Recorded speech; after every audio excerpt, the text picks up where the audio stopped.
All right, guys, thank you for joining us today. We have a wonderful guest in Caris. And so I'm really interested in this conversation because we're going to tackle some things that I don't even have full understanding about, but you do. And I'm just so thankful for the books that you've written, the website that you have, the speaking that you do. I've stalked you well to just learn and just understand like your heart for the Lord, your heart for the next generation, for young, all generations, like all of your books, apply to different age groups. So, but before we dig in, just give us a little background about who you are and just a little bit about your journey. Absolutely. So, as you said, my name is Caris Snider. If you hear it, you are correct in thinking, is she from the South? I am. I live in Alabama with my family. My husband and I have been married. Goodness, it'll be 22 years here in a couple of months. And we have two daughters. I have two daughters who are athletes. One who is a junior in high school, and one who is a seventh grader. And I graduated from the University of Alabama with a degree in child development. So I've had many years of working with children and students of all ages. But now, in my background, I am a speaker and an author. I have 7 books, and I just travel the country talking quite a bit about anxiety and depression and healthy biblical coping skills and how to respond to that. And a lot of that came from my own personal journey. Anxiety and depression almost took my life about 15 years ago. So I am passionate about helping every generation see that God hears them, He sees them, and He loves them, and they can bring all the things that they struggle with to His feet. He wants to hear all those stories. So that's what my heart and passion really is. Yeah. Can you remember, like, going back, like, do you have a first memory of like, ooh, this is more than just I'm a little worried about my test the next day? Like, can you go back and now looking back, rear view mirror, ooh, that Yeah. was the moment I knew something was different. Yeah, so I love the way that you form that because, like you said, looking in a rearview mirror. Of course, when you're in it, or when you're young, or as I tell students, when we grew up in the late 1900s, okay, you know, talk about. Terrible way to put it, but Right, I yes, know, but it's true. You guys know it's true. I But know. we didn't get to talk about anxiety and depression. I mean, we just had to, I mean, there was just no room for that, and we didn't really have all the things. But for me, looking back, it was honestly when I was in the first grade. Mm, So I was born with a mild form of cerebral palsy, or cerebral palsy, however you might say it, in the left side of my body, and it affected my arm and my leg, and specifically in my arm. I would hold my left arm up by my side. Those muscles were not working. They were very tight. So if you were to think about, if you go for a walk outside, you swing your arms naturally back and forth. You don't think about that. I could not do that with my left arm. Now, my parents never treated me any differently from my twin brother who did not have this disability. That they always said to me, your disability will not get to define your ability in your life. I still remember that here even now to this day. So they didn't treat me very differently. But in my classroom once in first grade, a fellow classmate, he gathered everyone around me and he said, Karis, why do you look like that? And he held his arms up like a bunny rabbit and hopped around me and said, that's what I looked like. So, of course, everyone laughed and pointed. And I remember that moment, I felt crushed, and mhm. I felt so sad because I was different from everyone else. And I went home that day. I didn't tell my parents, I didn't tell my teachers. And I remember my heart racing. I mean, it was just beating so fast at night. But when I went to sleep, my thoughts were just running of what ifs, what if this happens again? What if it's worse? And I believe with all my heart that was my first real moment of dealing with anxiety. But again, because we didn't talk about it, because I didn't know what it was, unfortunately, I taught myself early on to deal with those big emotions, to deal with that anxiety, to push it down, to Mhm. hide it. To honestly, that began my journey of becoming a master of the mask and just trying to only do things that I knew I could succeed at, or just kind of hiding in the background. So that is the first moment looking back that I think that anxiety really peeked its head through, and I didn't know how to respond or deal. So I just became, just shove it down. You're good, you're fine, move on. Wow, like what a memory. So clear all these years later too. It's like the perfect storm for anxiety. If you didn't have it or if it wasn't apparent, that'll do it. Yeah. So Yeah, that's crazy. So as you navigate and you get older, like what does that become? Because you're right. Like, I mean, I feel like we're close in age. Like we didn't have those words. So what happens now? Like seven. I mean, I feel like those things really become apparent in like junior high and all of these things as you hit adolescence and puberty and all of the things that come just as a normal, maybe without this extra anxious feeling. So now what? Like how did you navigate that? Yeah, even in middle school and high school, I put this pressure of perfection on myself. And if you are a parent listening to this, maybe you see your daughter, even your son going through this. With anxiety, there comes this thing of trying to control. What can I control, and how can I make it look like I'm in control? So that pressure of perfection, in my schoolwork and being a leader, and all these things, making decisions without help. I thought help was a bad thing. I thought help was like, if you will, a four-letter word. Now I know it's a four-letter word, but you know what I mean by Yes. a four-letter word, like it was a bad word and that I didn't need to ask for Mhm. help. And so, even in the middle school and high school, like my schoolwork, I just put that pressure on myself. We lost a classmate in a car wreck when I was in the ninth grade.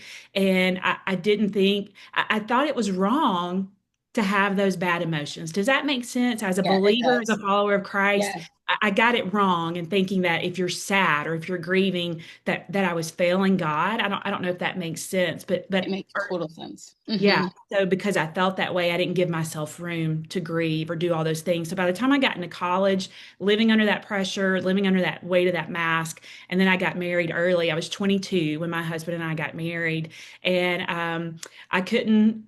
By the time, we were in those adult years, it was like my body was saying, there is no more room, no more Hmm. room to push this down, no more room, to hide. And I remember I would just at these random moments, I could be driving down the road, I could be at church, I could be, at the grocery store, and my heart would just be beating out of my chest. It truly felt like elephants just jumping up and down on my chest, but no one could see what I was going through. I would feel breathless, like I would pass out at any moment. Um, Sleep became a long lost friend because I was on that hamster wheel of all the catastrophe thinking, worst case thinking, scenarios. And it caught up with me. That anxiety and that depression caught up with me. And I have to be very honest here. In that moment in my life, in that season of my life, my husband and I, we were leading worship at our church. I would, be there to pray for young women or college students who maybe wanted advice or prayer. But also in that time, I was one who was a part of the church that didn't believe anxiety and depression were real. Hmm. My voice of encouragement, if you will, would be something like this. If you came to me, I would be like, hey, Amber, you just need to pray harder. Hmm. You just need to trust God more. Read your Bible more. Have you guys ever heard these things? And if I knew you really, really well, I would just say to you, hey, suck it up, buttercup, and Hmm. move on. Hmm. Now, I know that in no form of the Bible, no translation did Jesus ever say, suck it up, buttercup. Like that is not what he says. And I learned very quickly as I began to just really be isolated with that anxiety and pulled away. It is a very real struggle. And you know what? I was reading my Bible, I was praying, I was crying out to God, but I wouldn't let anybody in. I wouldn't ask for help because I was so embarrassed. I was so ashamed. I was so defeated that I was struggling with this thing that no one could see. I didn't realize that anxiety it was and is the number one mental health struggle for all age groups. And I bought the lie. We buy this lie when we're in the middle with anxiety and depression that I was the only one, that if I let anyone know that I'm struggling, God won't use me anymore in the church. My friends will leave me. My family will turn their back on me. And so I just continue to push it down and push it down. And I chose to numb the pain of anxiety by my adult years because I still wasn't acknowledging that it was there. I chose to starve the pain. I chose to try to numb it that way. People will choose a multitude of things, maybe busyness at work or within their sport or school. It could be social media scrolling or drugs or alcohol or inappropriate relationship. So I chose food to starve it. And I ate less than 1,000 calories a day. I worked out hours a day. desperately just wanting to look like everything was okay, but I was really struggling on the inside. And the moment that I began to kind of see more was going on, that my body was really trying to signal to me, I was actually in my home. I was sitting on my couch. My daughter at that time, who's 17, she was goodness, she was probably 3 or 4 at that time, living her best life in her playroom, organizing her toys. Now, we don't love to organize anymore, but that was her thing then. And I was having the worst anxiety attack that I had experienced to that moment. I thought I was having a heart attack. I thought that she was going to come in there and find her mommy dead or passed out on the floor. So I called my mom. She was a safe person for me, and she told me to go to the doctor immediately. And I went. I knew if I didn't, at almost 30 years old, she was going to come. My mom was going to come make me go to the doctor. And the sweet nurse who was hooking me up to the EKG machine, I remember her face. I had tears in my eyes. And I just remember telling her, I'm so sorry um, that you're having to deal with me, because you begin to feel like a burden when that anxiety and depression are there. And I just apologized to her. And she said something that was so pivotal in my journey. And she told me, you're not a burden. I'm here to help you today. And that was really a seed planted in me to know that it was okay to ask for help. It was actually the right thing and the strong thing to do. And so that began that journey for me. The doctor came in and was like, your heart is fine. You're having an anxiety attack. I still wasn't ready to admit that struggle, and I actually had the nerve to tell that doctor he was wrong. But that began that journey for me from anxiety into depression. Anxiety makes you feel very froggy, very jumpy, whereas depression, it feels more very foggy. Which way is up? Which way is down? How do I move? How do I go from there? So that was kind of that journey from anxiety only to anxiety and depression for me. Wow. I think you touched on something going back a little bit, which comes up in so many of these interviews, especially with believers, Christians, where there's like that double shame. That's what we call it, like the double shame, like the shame of what you're struggling with, and then the shame that you should know better. Like, I'm a Christian. I love Jesus. Jesus loves me, and this is still a struggle. So how embarrassing. Or even, am I even like saved? Am I a good Christian? Like all of those things. Did you struggle kind of in that same, like, here's the shame of just like, this is hard for me, and then also I should know better because I'm a Christian. Yes, I love that you call that double shame. I sometimes would refer to it when I speak as the should bully. You Hmm. should know better. You should have it all together. You should be trusting God. Like that's kind of how it felt like to me. And I tell people very carefully, I'm like, look, we have to stop shoulding on ourselves. Okay. I said that very, very carefully, even in my Southern accent. But it was like it was almost like a ping pong ball going back and forth of that shame and that struggle, not realizing, sometimes this is why I think it's important, and God reminded us to hide his word in our heart, because Jesus told us in this world you will have trouble. So the trouble is going to come. The struggles are going to come. And if you, even just in writing the books and studying scripture, there are so many scriptures in there about casting our anxiety on him, making sure that we take our thoughts captive. So God knew that was going to be a struggle for so many of us. And so, even still to this day, can I be honest and say I still have those moments where that double shame comes back, that should bully comes back, and it's God in His goodness reminds me, hey, that's not me. There is no condemnation in me. Let's continue to work on changing our thought process, changing this process on how we respond to this, and knowing that I can just be raw and transparent with God. I can come as I am with these thoughts, and that He is for me and not against me. That truly has helped me, because I did for the longest time believe that lie that God was going to be disappointed in me. I hate disappointing people. I Right. hate letting people down. I didn't want to disappoint God. And he just reminded me, he lifted my head and he was like, no, I am here for you. We're going to walk through this together. You are not alone. And he has, even still to this day, he's never left me. He's never made me feel like he was disappointed in me. He has just continued to help me to grow all the way through this process. Yeah. Do you have a moment that you feel like this was just your lowest, like I don't ever want to go back there again. Thank God he intervened. Is there a point for you that you were like, because I feel like if you've had this journey at all, there's probably a rock bottom point to this, where either you stay rock bottom or you make a climb or you don't. But like, what was that for you? Absolutely. It was September 2011 for me. We had found out a few weeks earlier that I was pregnant, which was a miracle within itself. I had to be on infertility medication to get pregnant with my first daughter. And when we found out I was pregnant, my doctor, super gentle and nice with me. I might have weighed 100 pounds, maybe. And she said, Karis, look, for the sake of the baby, you have to eat.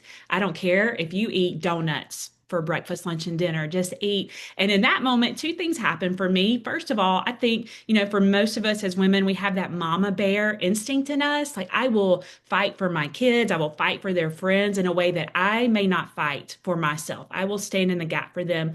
But second, I mean, if a doctor says you can eat donuts for breakfast, lunch, and dinner, you eat all the donuts for breakfast, lunch, and dinner. And guys, I ate a lot of donuts. I still it's favorite dessert, even still to this day. And over about a 8 week process, I gained about 6 pounds, which was really a big deal. But I ended up having a miscarriage. I lost the baby, and that was rock bottom for me. And my husband and I, we went out to our car in that dark parking lot and just wept. And I just kept, it was that shame of look what you did to this little baby, to this life. Mhm. And I truly felt in that moment that I was a burden and a bother, and that everyone would be better off without me on this earth. And it was like I could look up or I could give up. And that scared me to find myself there in the bottom. And it was like God just whispered to my soul, look up, look up. And when I looked up, and I acknowledged that I was struggling, that I was just really going through a hard time. All those lies of I'm gonna be alone, no one's gonna understand, they were proven to be lies. In fact, I had many friends and family say, "Hey, me too.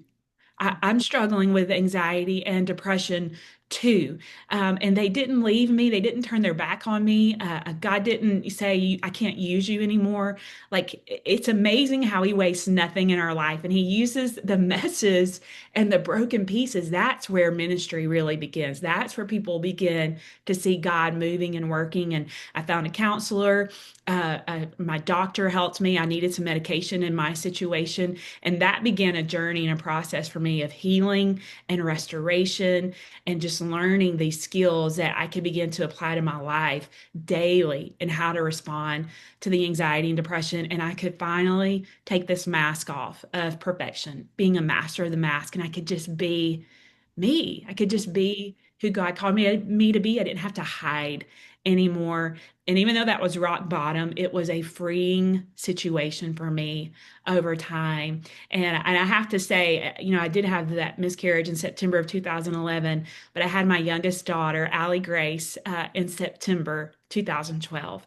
So it Oh, was like God just redeemed what was taken, redeemed what was lost. And I know those stories are always different for everyone, but a grace, it means gift from God. That's why that her name is there as Grace, because it is a reminder of His gifts and His goodness, even when things don't feel good. yeah, that's there's so much to that. I feel like we could go about another 2 hours and go through Right. all of those layers, but I mean, one, thank you for sharing all of that. I know that's not easy to kind of keep going back there, but also you talk about community, and so we talk about that a lot. Just having that. I mean, in Brave, like that's all we're trying to do is form discipleship and community because of this. Like once people get into a group setting, or even share with a friend or a mentor or somebody, and they're like, "Well, yeah, me too," and all of a sudden you're like, you too, what you? And it's like we have such a performance in us that we want everybody to think we've got it. And when you project that, then everybody else is like, well, me too. I got to do that too. So you really like, you've touched on so many things that I'm just like, yeah, this is so profound to have community and all the other things too. But once you invite people into those safe spaces, those hard spaces, all of a sudden it's like the enemy is good with isolation. If he can isolate us, man, he can pick us Yes. off one by one. So I appreciate you saying that. So as we kind of go into, you've got this journey behind you and like you've really wrestled with God, I'm sure through all of this. You're an author and a speaker. So I think what you did was take your pain and put it to words. Yeah. So I love, I mean, we have them all here. I'm gonna do this. Let's see if I can do them all. Like, look at all these cool, I will be impressed. Look at you. look at all Yes, of look this. at that.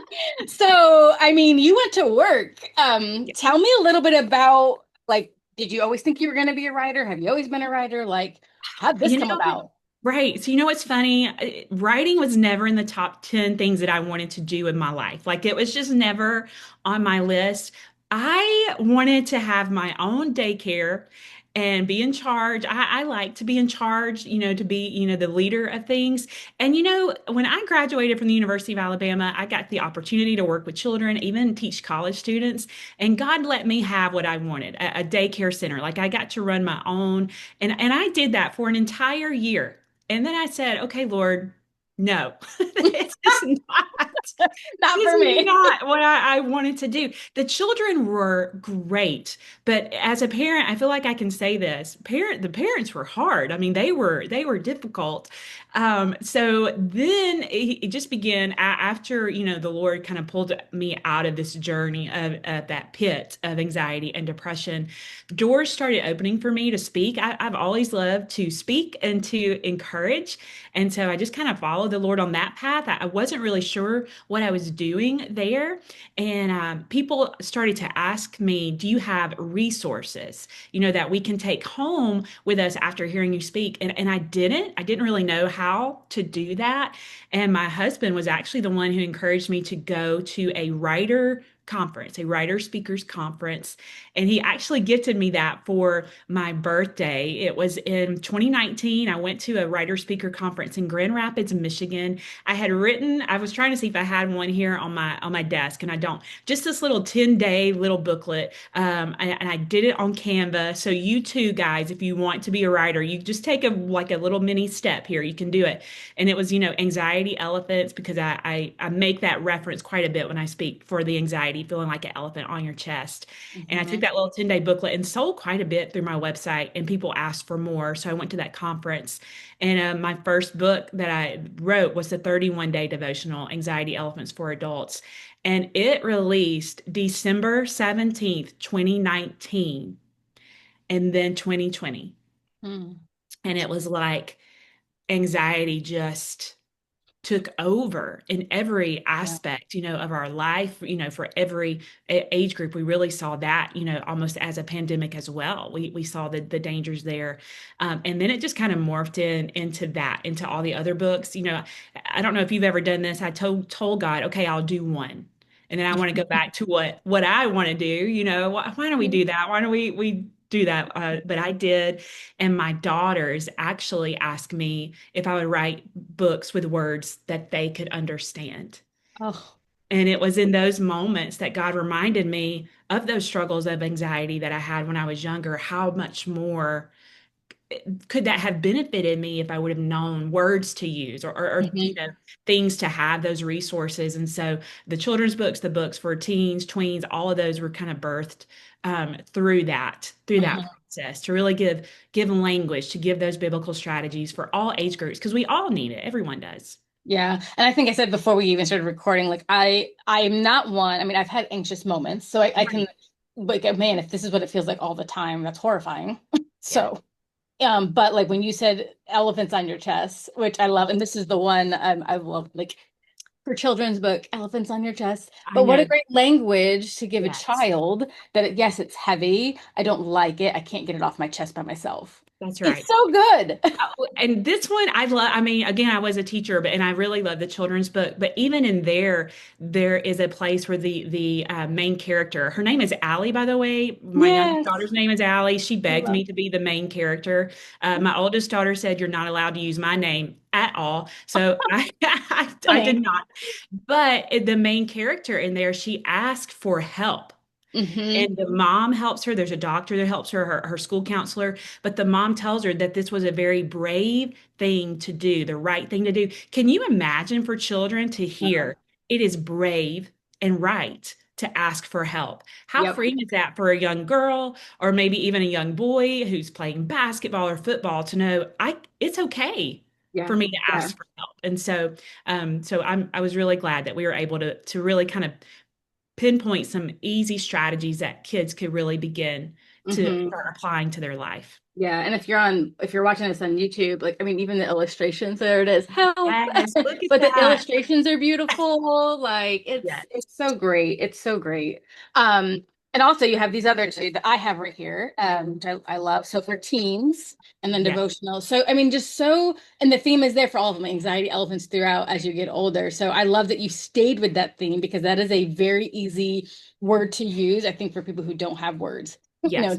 This is what it True. feels like. So when Yeah. you even like for me, I'm like, ooh, I can actually imagine the weight of something on your chest like that. Like that's amazing. So, and then the other one that you have, which of course I think that's what I first saw as just a female athlete and working with FCA, and that's how we originally got connected was this for athletes, female athletes. So you have daughters who are athletes, so I'm sure there's a lot of personal reason for this. Tell me a little bit how this came together because you co-authored it. Co-authored, Yes. yes. Dale DeJoy is the co-author on the book. And fun fact, Dale is actually my agent. He's the one that's helped me get all the other contracts for my books. And he's written a plethora of amazing sports books as well. And he, had this opportunity come up to write a book for girls, based on female athletes. And he asked if I would do it. And I was praying about it, asking my family about it. And my daughters, again, actually were like, Mom, you tell us all the time, do it afraid, face things that you don't know, that you're uncertain about, to just try.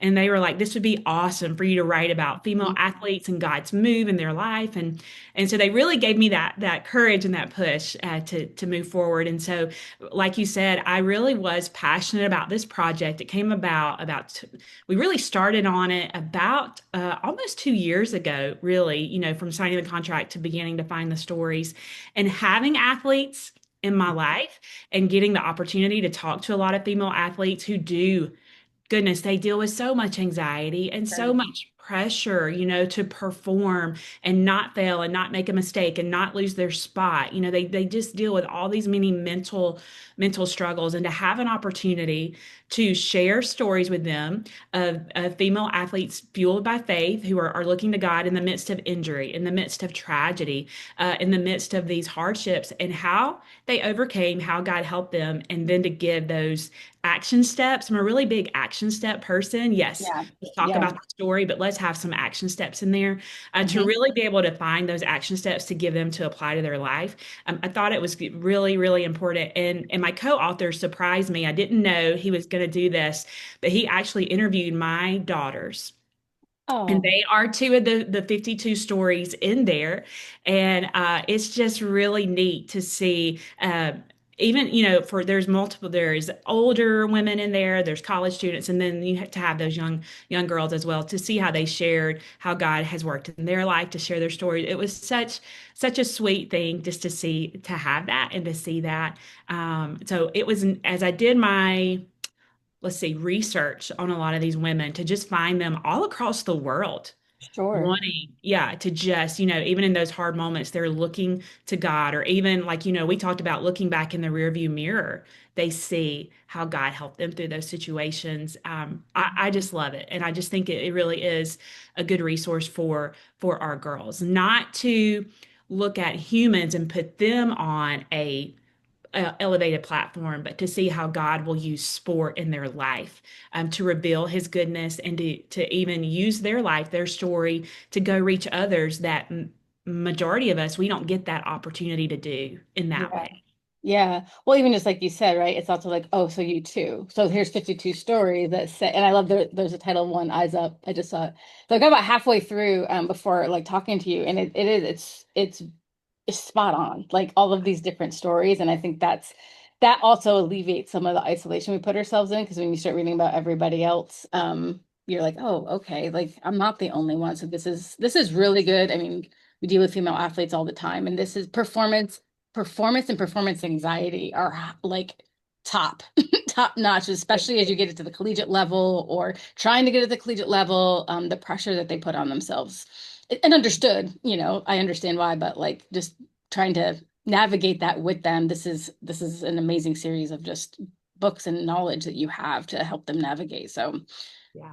yeah, I love that your girls are in this. I did not know that. I That's know. really So they're cool. towards the back. So the I will cool thing about definitely. it is yeah, you don't have to read it in order. They're like, he wrote the odd numbers, I wrote the even. So they're probably like 49 and 51. They're kind of, back there in the back. But I did get the privilege, after I did my research and I wrote the book, I had reached out to several of the athletes that I wrote about. And two of them responded to me very quickly. One was Kiara Reinhart. If you're a volleyball fan, she played for Mhm. Creighton University. She's playing pro volleyball now. She shared her story of overcoming, just a back injury, back surgery, how her teammates were helpful in that. And then Carrie Adenigan, she is a Paralympian from Great Britain. She Mhm. had cerebral palsy in her lower extremities in her legs. And so she shares her story of, how God has just helped her through that. And both of them even shared a little bit about how we compare ourselves, them as athletes Yeah. compare themselves to one another, and just that level, the mental health aspect, dealing with that anxiety. How do we deal with the anxiety, because sometimes you can't avoid it. So how do I play through it? How do I show up, when it comes, or what are some things that I can do? So it was Mhm. really interesting to just hear from them at their levels of play, how they are responding in those difficult situations. Yeah, no, I mean, I saw her. She's the one that wrote on the back of your book, Fierce equips female athletes to shine brightly and live fearlessly in their sport and beyond. That's Yeah. that's super cool. And then before we close, I think sometimes we can be under the illusion if we do all of the work, let's say, we have all like, and you kind of alluded to it too, that you still struggle. It's possible that we won't conquer this in this lifetime. So to not feel, I mean, what is your encouragement? Like, I do believe sometimes God's like, I'll take that away. And then like eating disorders are one, some will always struggle, and some were like, it ended on this date and they never struggled again. So can you just what's your encouragement for people that are like, I don't know if I'm ever going to get out from under this until I'm with Jesus? Like, what is your encouragement? Shame, doubt, struggle, all of that. Because I think you said you still have moments, you still struggle, and you've delved into this. This is your profession. You speak about it. Can you just end with that and just a little encouragement for the girls? Absolutely. I would say to the girls, or to whoever is listening, even if you never get rid of the anxiety, even if, you're still in that struggle, don't avoid living your life. Go thrive. Think of it like this. If you think of a glow stick, all right, and I'm holding a glow stick in my hand, it's not glowing, it's not moving, it's not doing anything that it can do until what? Until it's broken, until it is bent, and then it shines brightly. It is activated. Its light is activated by the fight. So when that fight and anxiety comes, Psalms 94:19 says, when anxiety is great within me, your comfort brings me joy. So run to God in the midst of that and take a deep breath, look for the good, and keep going one step at a time. Focus your thoughts on what is true around me, not the what ifs, not the things that you can't control, but what you can control. And remind yourself every step that you take, this is for my good. This is going to be for my good. I'm going to get to help someone else. And the more you take steps, the more you move forward, the more that you don't avoid and you don't isolate and you keep moving forward, you're building that perseverance muscle. You're building that hope inside of you. And when you get further and further along, you are going to have it for good in your life, and you are going to be able to help others and be that rope of hope for others along the way. Mm-hmm. Caris, I appreciate you so much. I love your books. I love all of this. CarisSnider.com is where Yeah, people can find you. So that's also going to be in the show notes. And your books, basically where everyone is sold, I mean, Amazon, easy that's right. enough. Yeah. Okay, and on your site, I know you can find them there. So I just thank you for being with us and just sharing this. It was very vulnerable and raw, but I think so needed to open up the conversation even more. So thank you for being with us today. Thank you for having me.